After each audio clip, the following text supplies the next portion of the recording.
जनतंत्र टीवी।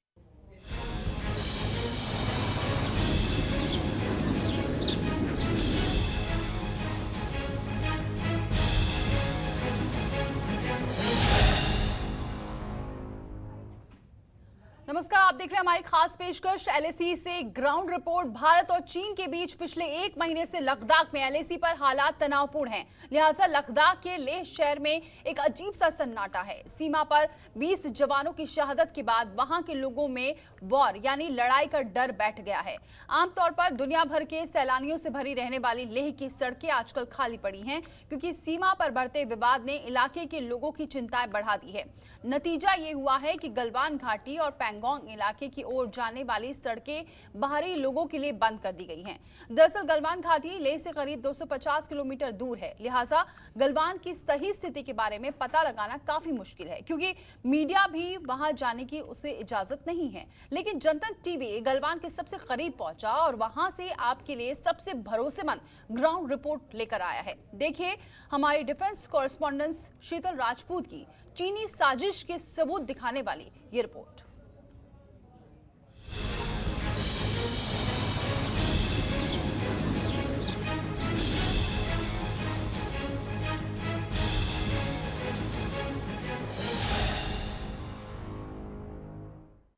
नमस्कार, लद्दाख में भारत चीन बॉर्डर से आप देख रहे हैं हमारी ये खास पेशकश और मैं हूं आपके साथ शीतल राजपूत। मेरे ठीक पीछे बर्फ से ढकी वो जो पहाड़ियां, वो रेंज आप देख रहे हैं, ये मशहूर खरदुंगला पास है लद्दाख का, जो दुनिया की सबसे ऊंची हाईएस्ट मोटरेबल रोड कही जाती है। इस वक्त बर्फ से ढकी हुई है। और खरदुंगला पास से आप इधर मेरे दाईं तरफ अगर आते हैं तो ये जो आपको ऊंची ऊंची पहाड़ियां दिख रही हैं, जो नंगे पहाड़ दिख रहे हैं, इन पहाड़ियों के ठीक पीछे है गलवान घाटी। जी हाँ, वही गलवान घाटी जहां अब से ठीक एक हफ्ते पहले भारतीय और चीनी फौज के बीच हिंसक झड़प हुई थी। ठीक इस पहाड़ी के पीछे है गलवान घाटी। चीनी फौज ने किस तरह से अपनी हिमाकत दिखाई और फिर भारतीय सेना ने मुंहतोड़ जवाब चीन को दिया। आज एक हफ्ते बाद भी स्थिति तनावपूर्ण है। पूरे इलाके में तनाव बना हुआ है। चीन की जो फाइटर जेट्स की मूवमेंट है वो बढ़ गई है, उनकी एक्टिविटी बढ़ गई है। और उसको देखते हुए हमारे वायुसेना प्रमुख ने कहा है कि हम भी पूरी तरह से तैयार हैं। हमारे फाइटर जेट्स हैं, उनकी जो कॉम्बैट पेट्रोलिंग होती है, जो गश्त होती है आसमान में, वो लगातार जारी है और बढ़ गई है।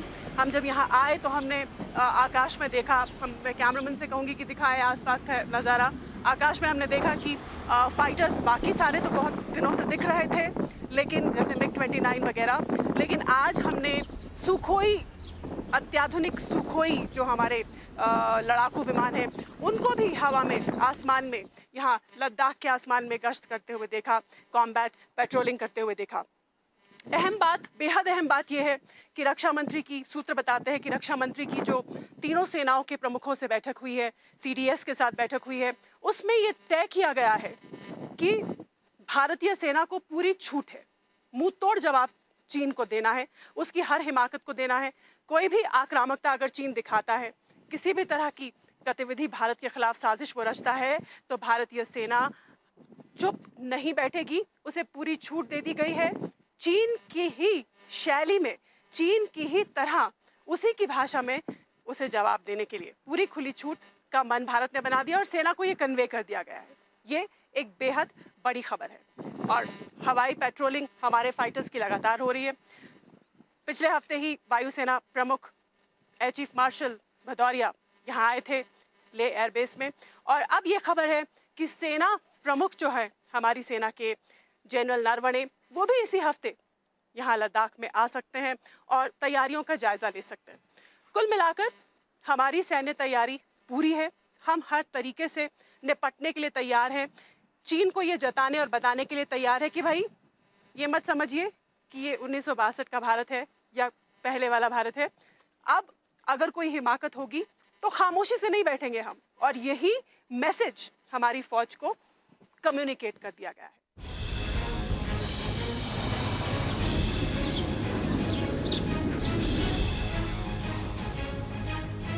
तो एक तरफ भारत ने मन बना लिया है और सेना को खुली छूट दे दी है कि आक्रामकता का जवाब चीन को आक्रामकता से देने की पूरी तैयारी कर लो, तो दूसरी तरफ बातचीत का रास्ता भी खुला है। बातचीत का रास्ता भी खुला है।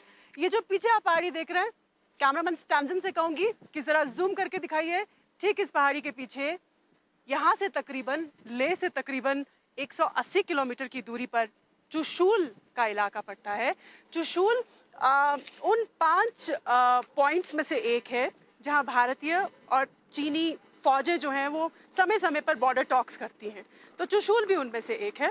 और चुशूल ऐतिहासिक भी है क्योंकि 1962 का जब युद्ध हुआ था 18 नवंबर को, तो जो लड़ाई चुशूल में लड़ी गई थी, हाईएस्ट बैटल ग्राउंड इसको कहते हैं, उस लड़ाई ने एक निर्णायक भूमिका अदा की थी भारत को जीत दिलाने के लिए, युद्ध को ख़त्म करने के लिए। चुशूल की लड़ाई ने 18 नवंबर 1962, उसी चुशूल में भारतीय और चीनी सेनाओं के जो कोर कमांडर्स हैं उनकी बातचीत चल रही है फिर से, कि एक हफ्ते पहले जो तनावपूर्ण स्थिति पैदा की चीन ने, उसको धीरे धीरे कम किया जाए, कैसे डिसएंगेजमेंट की जाए, बातचीत का दौर भी चल रहा है। और ऐसा माना जा रहा है कि रूस की कोशिश है, रूस जो कि भारत का पुराना दोस्त है, हमेशा से ऐतिहासिक हमारा दोस्त रहा है, हमेशा हमारा साथ दिया है, ये ऐसा माना जा रहा है कि रशिया की ये कोशिश होगी कि किसी तरह से बातचीत से इस मामले को सुलझाया जाए, मामला ज़्यादा आगे ना बढ़े, एस्केलेट ना करे, तो तीनों के बीच में वहाँ पर बातचीत हो सकती है, भारत, चीन और रूस के बीच में। तो जहाँ एक तरफ जंग अगर होती है तो जंग की पूरी तैयारी है, हमारे फाइटर जेट्स जो हैं वो भरपूर यहाँ पर उड़ानें भर रहे हैं और पेट्रोलिंग कर रहे हैं, गश्त लगा रहे हैं। चीन ने अपनी जो फाइटर जेट्स की आकाश में प्रेजेंस है बढ़ा दी है बहुत ज़्यादा।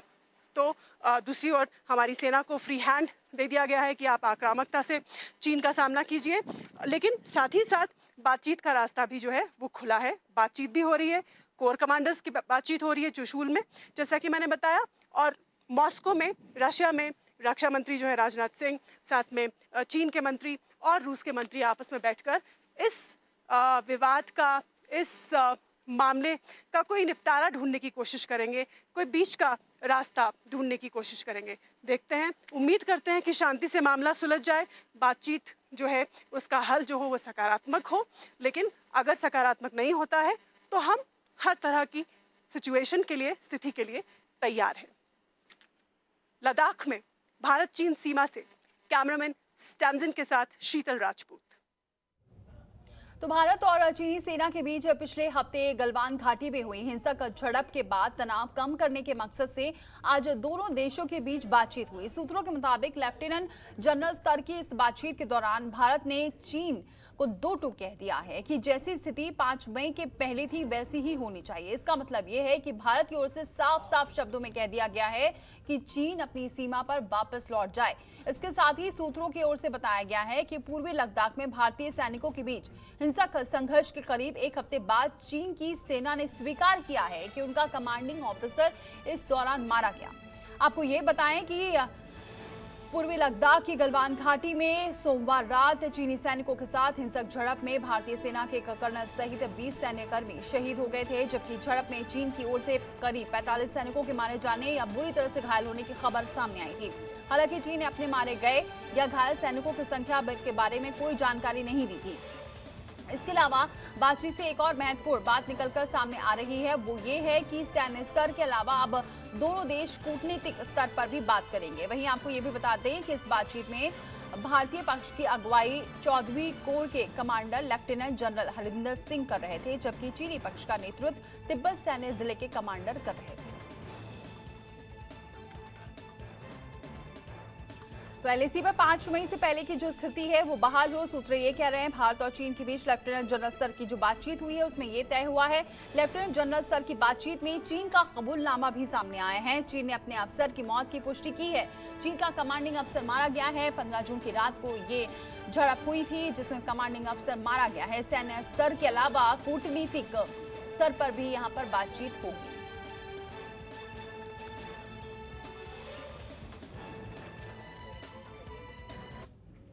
तो चीन से सीमा तनाव के बीच भारत ने चीन से लगती 3,488 किलोमीटर लंबी वास्तविक नियंत्रण रेखा पर ऊंचाई वाले इलाकों में लड़ने के लिए प्रशिक्षित जवानों की तैनाती कर दी है।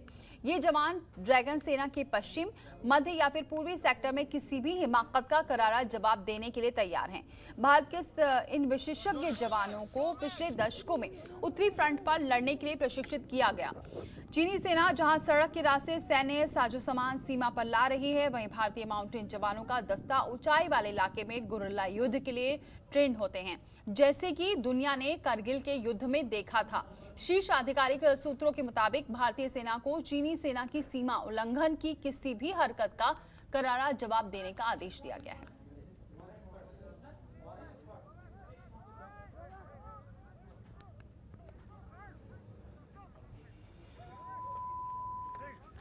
अब चीन को मिलेगा करारा जवाब। यहाँ पर ये मीडिया पर, ये सोशल मीडिया पर ये वीडियो वायरल उस दिन का हो रहा है जिस दिन ये झड़प हुई थी। हालांकि इसकी पुष्टि जनता टीवी नहीं कर रहा है, लेकिन लगातार ये वीडियो काफी वायरल हो रहा है। रंजीत कुमार सिंह विदेश मामलों के जानकार हमारे साथ जुड़ चुके हैं। रंजीत जी, बहुत स्वागत है हमारे साथ जुड़ने के लिए। रंजीत जी, ये जो बातचीत हुई है जिन लेफ्टिनेंट लेवल के साथ में, उसमें ये जो बात सामने आ रही है कि 5 मई की जो स्थिति है उसे बहाल किया जाए, उसका क्या मतलब समझा जाए? देखिए, 15 जून की रात को गलवान घाटी के इलाके में भारत और चीन के बीच की सेनाओं के बीच जो हिंसक झड़प हुई, उसके बाद दोनों देशों के बीच आला सैन्य अधिकारी स्तर पर यह पहली बातचीत है। तो इस बातचीत के लिए चीन की ओर से निमंत्रण आया था। चीन ने इस बातचीत निमंत्रण देकर के यह संकेत देने की कोशिश की है कि वो तनाव दूर करना चाहता है, लेकिन इस बातचीत में भारत ने फिर अपनी इस पुरानी मांग को साफ साफ दोहराया कि जो 5 मई के पहले जिस स्थिति पर दोनों सेनाएं एक जहां तैनात थी वहीं वापस चली जाएं। लेकिन चीन का रुख अड़ियल बना हुआ है। जो पैंगोंग झील का इलाका है, चीन ने वहां पर 8 किलोमीटर अंदर जो भारत की मान्यता वाली फिंगर 4 की जो पर्वतीय चोटी है, वहां तक चली आई है। और इस फिंगर 8 और फिंगर 4 के बीच जो 8 किलोमीटर का इलाका है, वहां पर चीनी सेना ने अपना भारी जमावड़ा कर लिया है, वहां पर भारी सैन्य तैनाती कर ली है और वहां से उन्हें बेदखल करना भारत की सेना के लिए काफी मुश्किल होगा। तो ये देखना यह होगा कि चीन क्या रुख अपनाता है। भारत ने जो ताजा मांग की है, तो अपनी मांग को फिर से दोहराया है कि यथास्थिति बहाल करे। अब देखना यही होगा कि चीन किस तरह से उस मांग का जवाब देता है। जी, बहुत शुक्रिया रंजीत जी हमारे साथ जुड़ने के लिए। और एक छोटा सा ब्रेक फौरन लौटते हैं।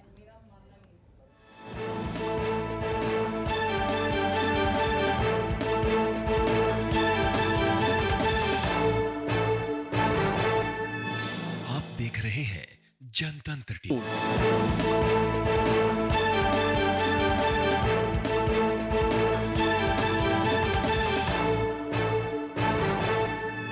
आप देख रहे हैं जनतंत्र टीवी। उत्तराखंड के पिथौरागढ़ में भारत चीन सीमा के पास मुनस्यारी मिलन सड़क पर बना वैली ब्रिज टूट गया है और ब्रिज के टूटने से दर्जनों गांवों का संपर्क देश से कट गया है और आवाजाही भी बाधित हो गई है। हैरान करने वाली बात तो ये है कि पुल टूटने का जो वीडियो सोशल मीडिया पर जमकर वायरल हो रहा है, वो आप जरा देखिए।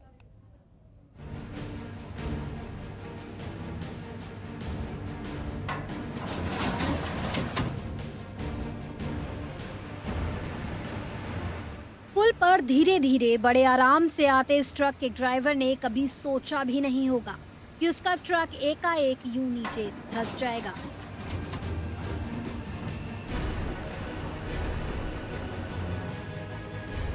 तस्वीरें एक बार फिर देखिए, महज चंद सेकंड में कैसे ये पुल धाराशाही हो गया।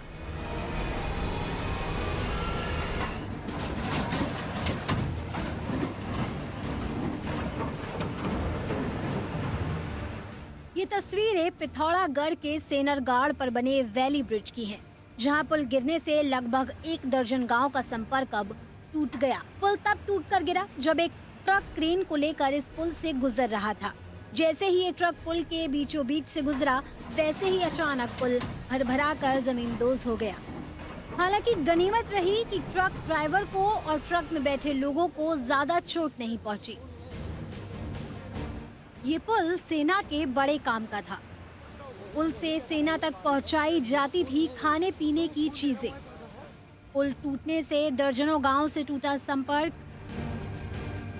9 बजे मुंशियारी मिलम मोटर मार्ग में ये ढाबा गाड़ में एक ब्रिज विभाग का एक ब्रिज वैली ब्रिज लोडेड गाड़ी ट्राला और जेसीबी मशीन शायद जाने से अत्यधिक भार के कारण वो पुल क्षतिग्रस्त हुआ है।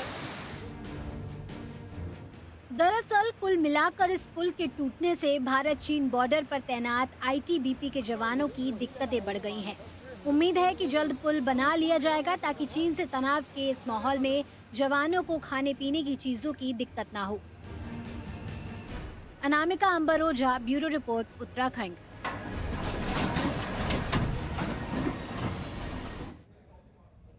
वही आपको जरा समझाते हैं भारत चीन विवाद के बीच पैंगोंग झील पर फिंगर 4 से फिंगर 8 की कहानी क्या है।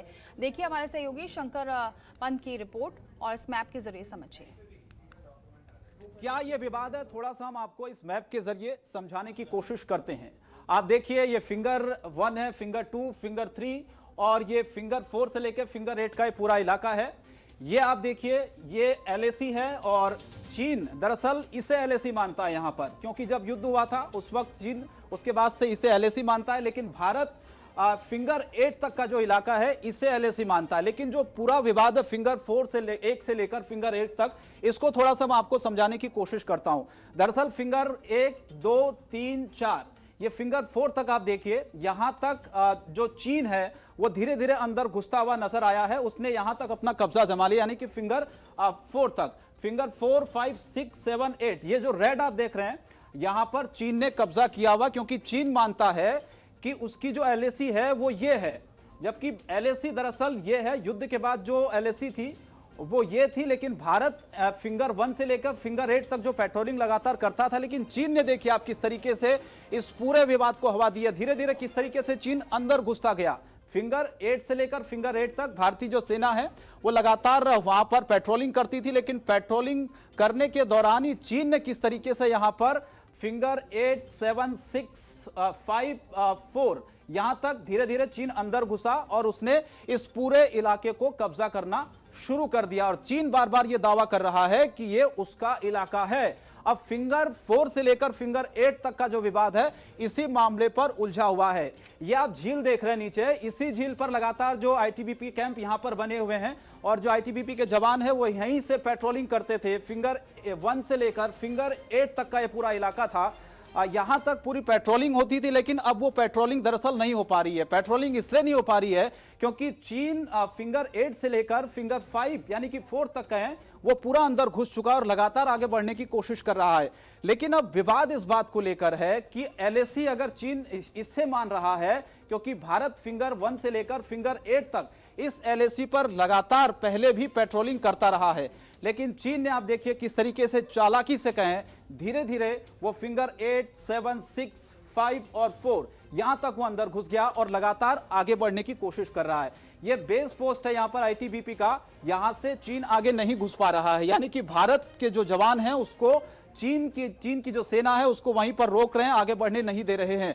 लेकिन सबसे बड़ी बात मैं आपको बता दूं कि लगातार चीन जो दावा कर रहा है एलएसी, चीन दरअसल इसे मान रहा है। यहां पर इस पूरे इलाके को आप देखिए, दरअसल एलएसी ये है जहां पर भारतीय सेना फिंगर 1 से लेकर फिंगर 2, 3, 4 और ये फिंगर 8 तक का जो पूरा इलाका था यहां तक पेट्रोलिंग पहले होती थी भारतीय सेना की, लेकिन अब पेट्रोलिंग भी बंद हो गई है क्योंकि धीरे धीरे जो चीन है वो अंदर घुसता हुआ जा रहा है। लेकिन अब सबसे बड़ा विवाद इस बात को लेकर है कि आखिर चीन जिस तरीके से फिंगर 8 से लेकर फिंगर 5 तक घुस गया है, लेकिन अब ये डर भी है कि धीरे धीरे जो चीनी सैनिक हैं वो आगे कब्जा करते हुए जा रहे हैं भारतीय सरजमी पर। लेकिन यही विवाद था और यही विवाद आपने देखा होगा गलवान घाटी में जिस तरीके से झड़प हुई थी उसमें हमारे 20 जवान शहीद हो गए थे। उसके बाद यह विवाद और ज्यादा तेज हो गया। लेफ्टिनेंट जनरल स्तर की बातचीत लगातार हो रही है, लेकिन सवाल यह उठता है कि चीन जिस तरीके से हिमाकत कर रहा है भारतीय सीमा में घुसने की, उसका क्या सलूशन है। सबसे बड़ा सवाल यह उठता है क्या इस बातचीत से कोई मसला सुलझेगा। इस तरफ थोड़ा सा आप देखिए, इस मैप को इस तरफ लेकर आता हूं, इस मैप के ये आप देखिए सिरिजैम्प 2 है, बेस है, ये सिरिजैम्प 1 है। यहां पर भी आप देखिए चीन ने किस तरीके से अपना दावा इस इलाके को ठोकता है चीन कि ये भी उसका इलाका है। दरअसल ये अक्साई चीन का इलाका, लेकिन चीन बार बार ये कहता है कि ये पूरा उसका इलाका है। अब आप देखिए सबसे बड़ा जो विवाद है फिंगर 4 से लेकर फिंगर 8 तक था, लेकिन अब जिस तरीके से चीन धीरे धीरे अंदर घुसता हुआ जा रहा है, भारतीय सेना भी तैयार है कि आखिर चीन को अब आगे घुसने नहीं दिया जाएगा, जिस तरीके से वो लगातार आगे बढ़ रहा है। और फिलहाल इतना ही, लेकिन खबरों का सिलसिला जारी है।